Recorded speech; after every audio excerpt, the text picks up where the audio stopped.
আজকে আমরা যেটা শুরু করব সেটা কি, সেটা হচ্ছে বৈদ্যুতিক জেনারেটর। দেখো, আমরা আগের দিনে পড়াতেই বলেছিলাম যে মোটর আর জেনারেটরের মধ্যে পার্থক্য কোথায় ছিল। মোটরে আমরা কি পেয়েছিলাম, মোটরে পেয়েছি যে তড়িৎ শক্তি পাঠিয়ে আমরা কি পেয়েছিলাম, যান্ত্রিক শক্তি পেয়েছিলাম, তাই তো। জেনারেটরে কি হবে, এখান থেকে আমরা যান্ত্রিক শক্তি থেকে আমরা কি পাবো, তড়িৎ শক্তি তৈরি করব। এই দুটোই হচ্ছে এর প্রধান, যদি আমরা পার্থক্য বলি মোটর জেনারেটরের মধ্যে প্রধান পার্থক্য বললে এটাই। মানে যান্ত্রিক শক্তি থেকে আমরা তড়িৎ শক্তি পাবো, অর্থাৎ আমাদের যে বৈদ্যুতিক জেনারেটর, যে কোনো অনুষ্ঠানে আমরা যে জেনারেটর ব্যবহারগুলো করে থাকি, কারেন্ট চলে গেলে আমরা জেনারেটর চালাই, জেনারেটর চালালে সেখান থেকে কি তৈরি পাই, সেখানে আমরা কারেন্ট পাই, সেই কারেন্ট ইউজ করে থাকি, তাই তো। আজকে আমরা সেই জেনারেটর নিয়ে পড়বো। দেখো কি বলছে, বলছে যে যন্ত্রে তড়িৎচুম্বকীয় আবেশের নীতিকে কাজে লাগিয়ে চৌম্বক ক্ষেত্রে প্রবাহী কুণ্ডলীকে ঘুরিয়ে যান্ত্রিক শক্তিকে তড়িৎ শক্তিতে রূপান্তর করা হয় তাকে এবং তড়িৎ প্রবাহ সৃষ্টি করা হয়, তাকে বৈদ্যুতিক জেনারেটর বা ডায়ানামো বলে। মনে করো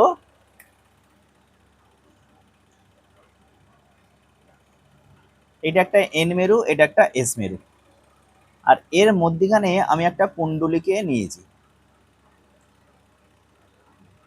এটা মনে করো একটা তড়িৎবাহী কুণ্ডলী, মানে একটা পরিবাহী কুণ্ডলী নিয়েছি, তারের কুণ্ডলী। তাহলে দেখো, এই যে চুম্বক ক্ষেত্র, সে কোন দিক থেকে কোন দিকে, আমরা জানি এন মেরু থেকে এস মেরুর দিকে চুম্বক বলরেখাগুলো থাকে। এবার এই চুম্বক ক্ষেত্রের মধ্যে যখন আমি কুণ্ডলীটাকে ঘোরাবো, তখন কি হবে, আমি এই কুণ্ডলীতে একটা তড়িৎ প্রবাহ পাবো। এখন এইখান থেকে যদি আমি যোগ করে বাইরে বের করে দিই, তাহলে আমি বাইরে কারেন্ট পেয়ে যাবো। এবারে দেখো, আমরা এই যে জেনারেটর করছি, সেই জেনারেটর দুই প্রকারের। কি কি জেনারেটর আছে, একটা হচ্ছে এসি জেনারেটর এবং ডিসি জেনারেটর। এসি জেনারেটর এবং ডিসি জেনারেটর জিনিসটা কি, দেখো এসি কারেন্ট আমরা পড়েছিলাম, যাতে কি হবে না, তড়িৎ প্রবাহের অভিমুখ অবিরাম কি হবে, পরিবর্তন হবে, তাই তো। তার আমরা লেখচিত্র কিরাম দেখেছিলাম, এরাম লিখেছিলাম, তাই তো। তার মানে কি, এখানে তড়িৎ প্রবাহের অভিমুখ কি বারবার পরিবর্তন হচ্ছে। তাহলে এসি যে জেনারেটর হবে, তাতেও কি হবে, এই তড়িৎ প্রবাহের অভিমুখ কি হবে, বারবার পরিবর্তন হবে। ডিসি জেনারেটর কি হবে, দেখো ডিসি জেনারেটর আমরা কি দেখেছিলাম না, ডিসি প্রবাহতে আমরা কি দেখেছিলাম, যে সেই তড়িৎ প্রবাহের অভিমুখ কখনো চেঞ্জ হচ্ছে না। এটা যদি আমরা একটা লেখচিত্র মনে করি, সেই লেখচিত্র বরাবর এই যে প্রবাহটা একটা নির্দিষ্ট অভিমুখে সর্বদা থাকছে, এটা হলো কি ডিসি কারেন্ট। তাহলে আমরা ডিসি জেনারেটরে কি পাবো, ডিসি জেনারেটরে আমরা ডিসি কারেন্ট পাবো। আচ্ছা দেখো, এখানে আমরা একটা এসি জেনারেটর বা একটা এসি ডায়নামোর একটা গঠনচিত্র এঁকেছি। এটা একটা কি, এটা একটা তারের কুণ্ডলী, ঠিক আছে। এটা কি থাকে, এটা একটা কোনো আর্মেচারের গায়ে কুণ্ডলী করে লাগানো থাকে।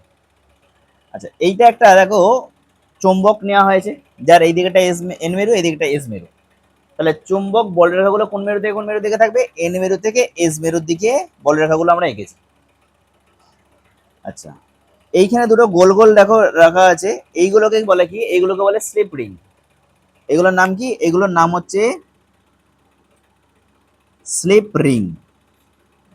আর এই যে এইটা, এটা তোমরা জানো এটা কি, এটাকে হচ্ছে ব্রাশ,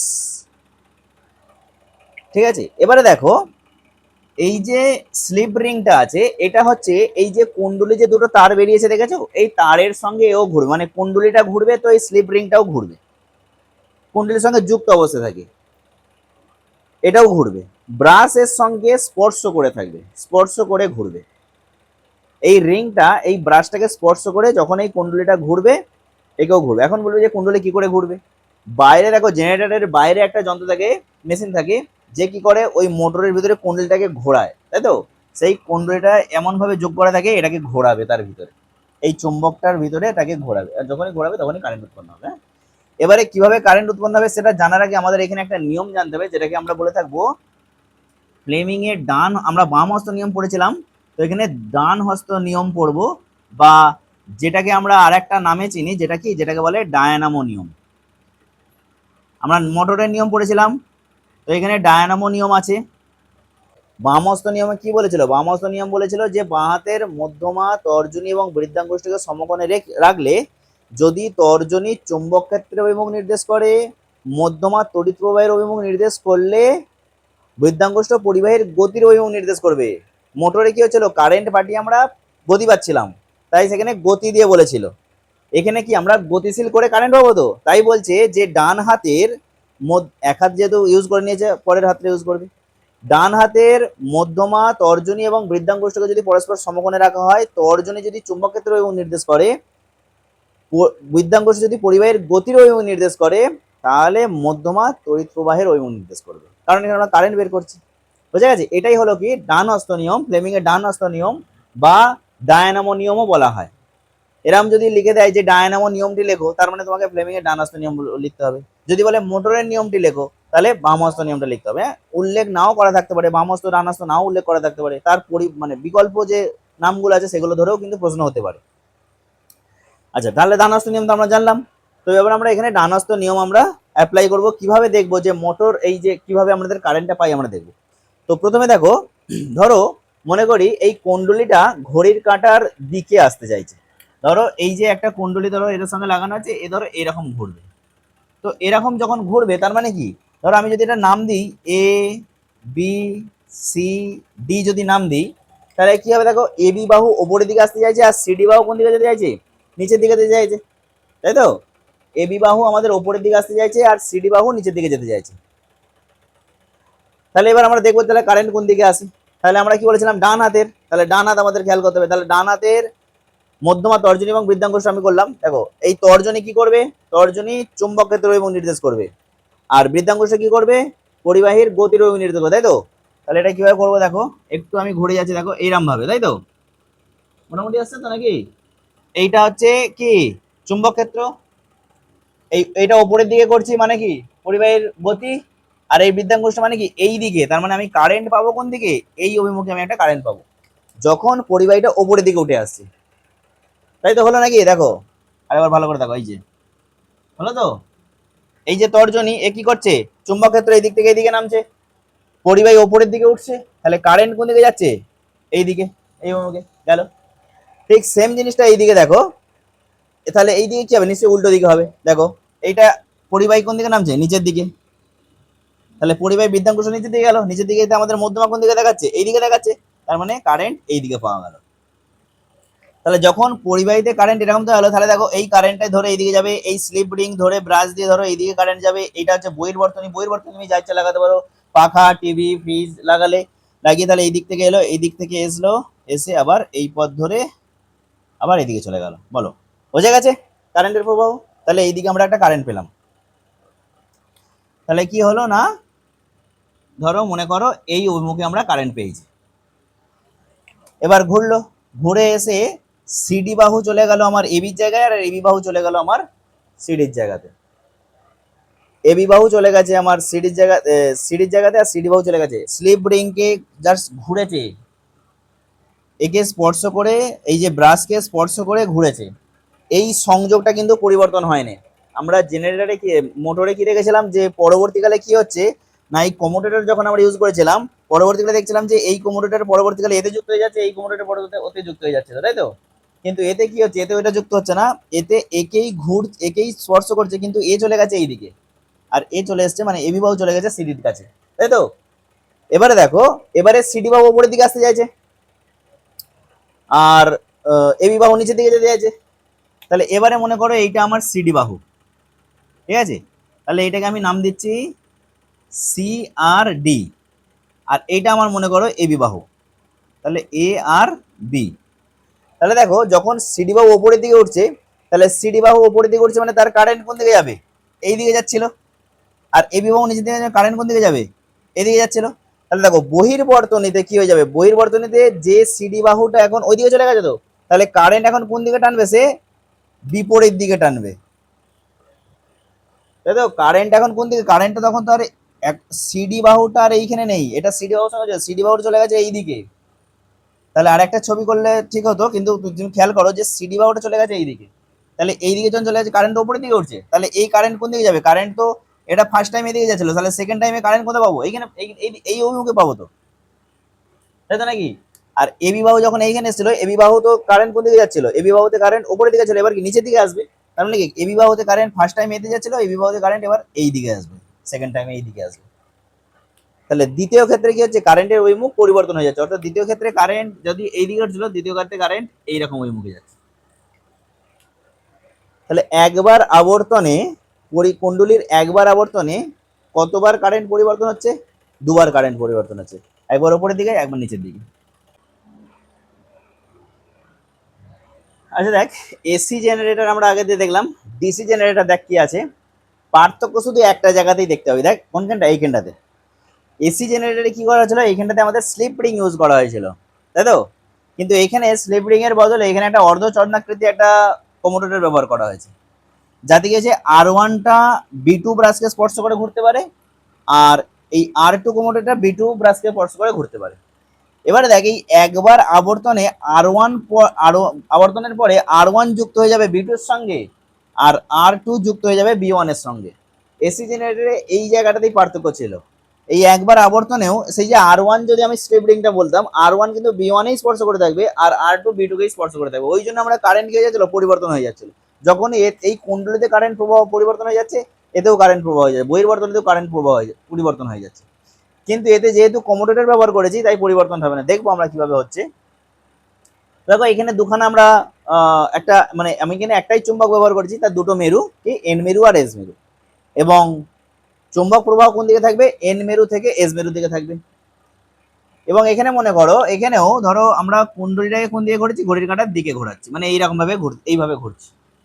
তো এইভাবে ঘুরছে মানে যদি আমরা নাম দিই এ বি সি ডি, যদি আমি নাম দিই, তাহলে এ বি বাহু ওপরের দিকে উঠতে চাইছে, সিডি বাহু নিচের দিকে নামতে চাইছে। ডান হস্ত নিয়ম অনুযায়ী দেখো, এ বি বাহু যদি ওপরের দিকে উঠতে আসে, তাহলে তার প্রবাহ কারেন্ট কোন দিকে পাবো, এই কারেন্ট পাবো। আর সিডি বাহু যদি নিচের দিকে নামতে চাই, তাহলে কারেন্ট কোন দিকে পাবো, কারেন্ট এই নিচের দিকে পাবো, তাই তো?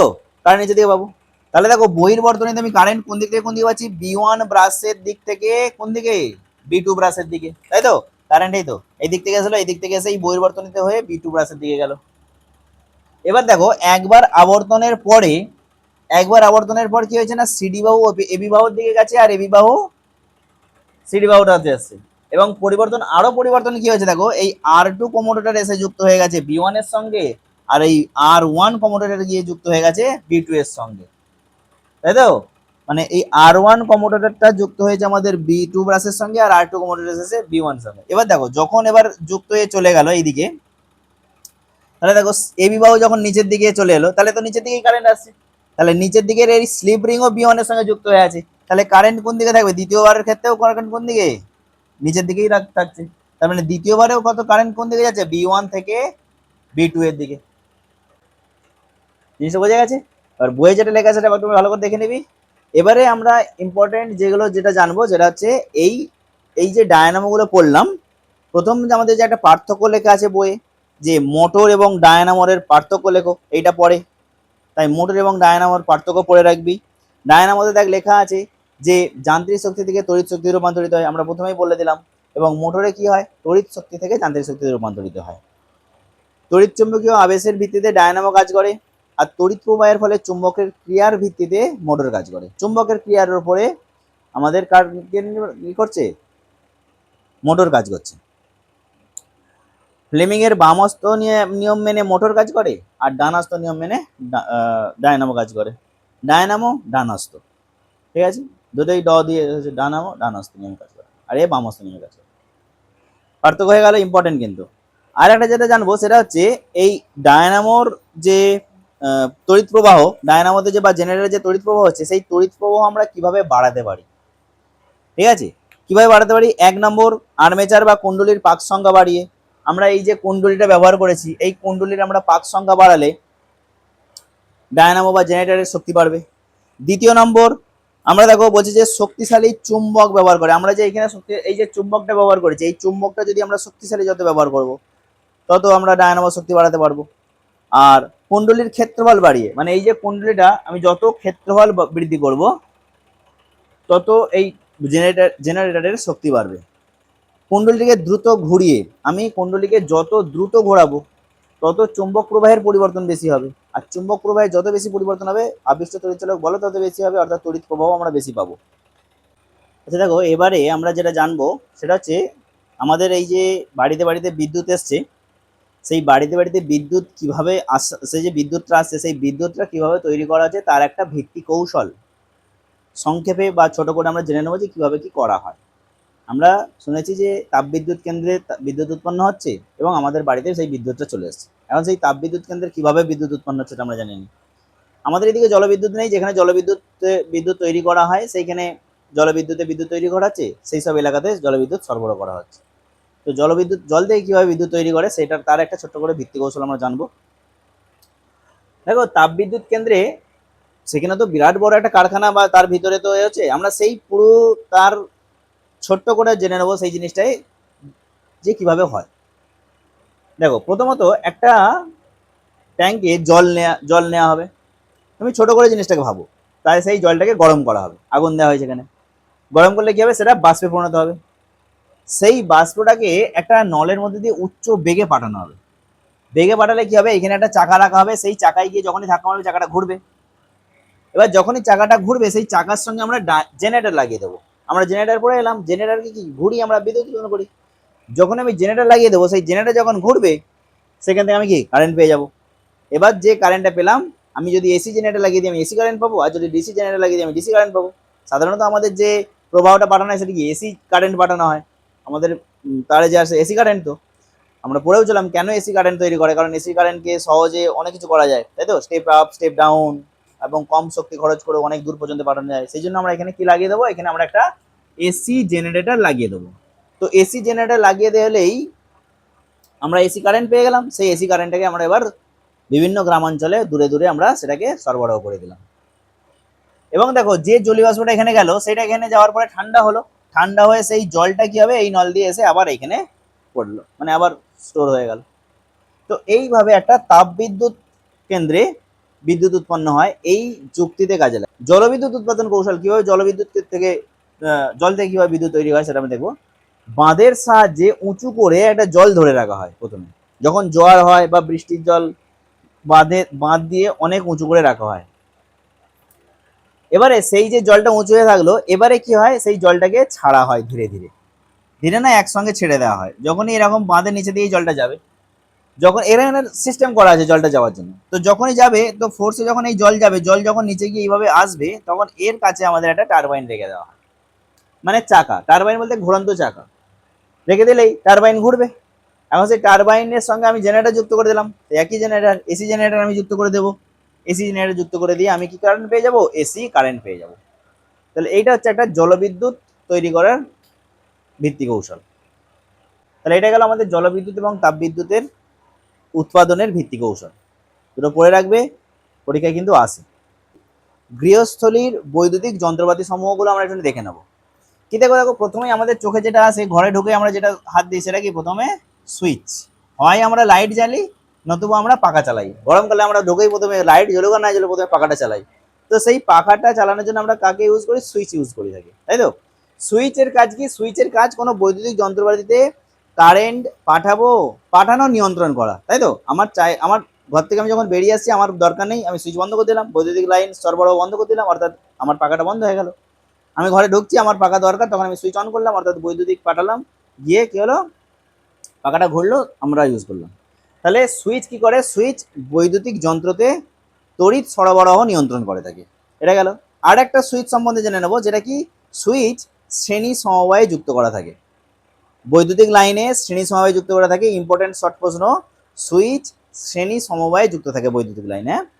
আর বৈদ্যুতিক লাইনের অন্যান্য জিনিসপত্রগুলো, যেমন ধরো টিভি, ফ্রিজ, পাখা, আলো, এরা সবাই কি, এরা সবাই সমান্তরাল সমবায়ে যুক্ত থাকে, সুইচ শ্রেণী সমবায়ে যুক্ত থাকে। এটা মনে রাখবে, সুইচ শ্রেণী সমবায়ে থাকে।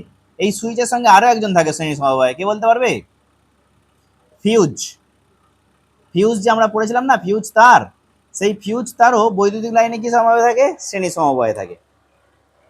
তাহলে সমান্তরাল সমবায়ে কারা থাকে বললাম, আলো, টিভি, পাখা, যা অন্যান্য যন্ত্রপাতি আমরা ইউজ করি সেগুলো সবই সমান্তরাল সমবায়ে থাকে। আচ্ছা, এরপরে আমরা যেটা জানবো, দেখো তাহলে আমরা সকেট সম্বন্ধে জানলাম। সকেট কি আছে, মানে বৈদ্যুতিক বোর্ডে দেখবে এরকম একটা থাকে, এরকম উপর দিকে একটা ফুটো থাকে, এরকম দিকে এবং এরকম দিকে এরকম একটা থাকে, তাই তো। এইটাকে আমরা কি বলে থাকি, সকেট বলে থাকি। এবার দেখো আমরা জানবো প্লাগ। প্লাগ দেখো দু প্রকারের হয়ে থাকে, এক হচ্ছে 2 পিন, আর একটাকে বলে 3 পিন। ঠিক আছে, 2 পিন প্লাগে দেখো, আমি যদি এরকম একটা প্লাগের ছবি আঁকি, এরকম ভাবে একটা দাঁড়িয়ে থাকে, এরকম একটা দাঁড়িয়ে থাকে। আর থ্রি পিন প্লাগের কি থাকবে দেখো, থ্রি পিন প্লাগের আমি সাইড দিয়েই ছবিটা আঁকছি, এই ওপরের দিকে একটা এরকম মোটা থাকে আর এই সাইড দিয়ে এরকম দুটো দুটো থাকে, তাই তো? আমি পুরোটা তো ছবি আঁকতে আর পারছি না, মানে থ্রি পিন প্লাগ নিয়ে সে বুঝতে পারছো, তিনটে এরকম এ থাকে, এরকম ঠিক জিনিসটা, এই এরকম জিনিসটা, এটাকে আমি বোর্ডে ঢুকিয়ে দিই। তো এখান থেকে আমাদের একটা জিনিস মনে রাখতে হবে, এই যে থ্রি পিন প্লাগের এই যে মোটা পিন, এই মোটা পিনটার নাম কি? এই মোটা পিনটাকে বলা হয়, মোটা পিনটাকে বলা হয় আর্থিন। মোটা বলতে পারো বা বড়ও বলতে পারো, মানে এই দুজনের থেকে এটা লম্বা একটুখানি একটুখানি বড় হয়। খেয়াল করে দেখবে নিচের যে দুটো পিন আছে তারা লম্বা একটু ছোট, মোটা পিনটা তুলনামূলক একটু বড়। এবং এই মোটা পিন বা বড় পিনের তুমি নামটা কি? নামটা হচ্ছে আর্থিন। কেন আর্থিন? কারণ এটা আর্থিনের সঙ্গে যুক্ত হয়। তোমার লাইনে আগে, মানে বৈদ্যুতিক সরঞ্জামে আগে লাইন যাওয়ার আগে এই আর্থিন যুক্ত হয়ে যায়। কারণ কি? কারণ কোনো কারণে যদি শর্ট সার্কিট হয় তখন আর্থিন আগে যুক্ত হয়েই আছে, তো সঙ্গে সঙ্গে যাবে আর্থিন ধরে মাটিতে চলে যাবে। তারের প্রকার, তারের প্রকার দেখো আমাদের তিন ধরনের তার থাকে, একটা হচ্ছে লাইভ তার, একটা নিউট্রাল তার, আর একটা হচ্ছে আর্থিন তার। লাইভ তারের রং বলছে বাদামি হবে, নিউট্রাল তারের রং কি বলছে? নীল, আর এর রং কি? সবুজ বা হলুদ। এটা নীল বা কালো হতে পারে, আর বাদামি বা লালও হতে পারে। লাল নিতে আছে। আরো যে যন্ত্রপাতিগুলো আছে দেখো, বর্তমানে আমাদের এখন মেন সুইচ, মেন ফিউজটা কোথায় লাগানো হয় বলো তো? মিটারের আগে না মিটারের পরে? মিটার লাগানো আছে, মিটারের পরে আমাদের মেন সুইচ থাকে। মেন সুইচ ফেলে দিলাম মানে আমাদের পুরো মানে বাড়ির যা লাইন আছে সব বন্ধ হয়ে গেল। এখন এই মেন সুইচের জায়গায় আবার অনেকে এখন বর্তমানে কি ইউজ করছে? এমসিবি ব্যবহার করছে। মেন সুইচের পরেও ইউজ করা, অথবা মেন সুইচের পরিবর্তে ইউজ করা হয় এমসিবি, যাতে তোমাকে হাত দিয়ে ফেলতে হবে না, একটু শর্ট সার্কিট হলে সে নিজেই পড়ে যাবে। একটা সুবিধা, শর্ট খাচ্ছে তুমি দেখতে পাচ্ছ, তারপরে তুমি মেন সুইচ ফেললে তবে কারেন্ট যাবে, ঠিক আছে? তার আগে কারেন্ট যাবে না। অ্যান্ড এমসিবির ক্ষেত্রে কি হয়, তোমার হালকা শর্ট সার্কিট হলে বা কেউ এরকম কিছু হলেই সে মেন সুইচ আপনিই পড়ে যাবে। তাহলে এটা একটা সুবিধা পাওয়া গেল এমসিবি। তো এই এমসিবি জিনিসটা একটু দেখে রাখবে। এই যে জিনিসগুলো বললাম এগুলোকে ভালো করে একটু দেখে রাখবে, পড়ে নেবে, ব্যাস এগুলো থেকেই হয়ে যাবে, তাহলেই হয়ে যাবে। হ্যাঁ।